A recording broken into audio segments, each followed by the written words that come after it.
ACAB, Thanksgiving with the real Jake Callahan. If you type Jake Callahan or Justice Jake into the little search box that appears at the top right corner of my WordPress post, you'll find over a dozen additional posts that include my fictionalized cop.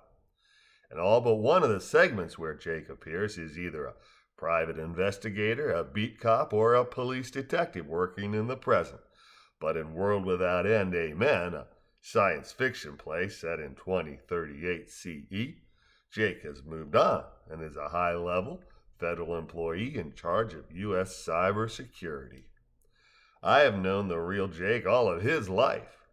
4 decades ago, Jake was the ring bearer at my wedding, and as I wrote in the dozen-plus fictional segments that include him, the real Jake was either a beat cop or a police detective. Please note the operative word was. Jake was a terrific cop, but a few too many shoot-'em-ups and other daily law enforcement stresses, plus a growing family, convinced Jake to opt out of policedom and move on to auxiliary civilian policing duties. Real Jake is highly enigmatic.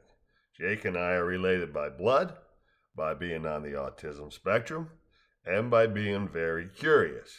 Curious in both senses of the word. We're odd ducks curious, and we're both a wanting to know things kind of curious, the kind that drives us to learn and grow. Sitting down after Thanksgiving dinner, Jake had a freewheeling conversation with one of my brothers and me. The topics were wide, the conversation rambling but courteous, and subjects included the role of law enforcement, the rule of law, crime, punishment, abuse by the police, and defunding the police, so we did not use that term. I've always had a love and respect for Jake, but as he stated some of his views on crime, law enforcement, and our penal system, I was a bit surprised to see how much they paralleled mine. Jake is not a liberal, but when discussing capital punishment, he made it perfectly clear how adamantly he is opposed to the death penalty and fully understands the need to limit qualified immunity in order to hold cops responsible for their actions without tying their hands behind their backs and hamstringing them to impotence. When the conversation moved on to tough guy cops who hide, or even worse, display images of the Punisher on their body armor, he shared anecdotes of the opposite kind of cops. Cops he'd worked with who carry cigarettes, water, a few dollars, and food to distribute to down-and-out folk who either straddling the line of criminality or have crossed it and need a little hand to pull them back from the abyss. Think Jake's soft on crime? Not one bit.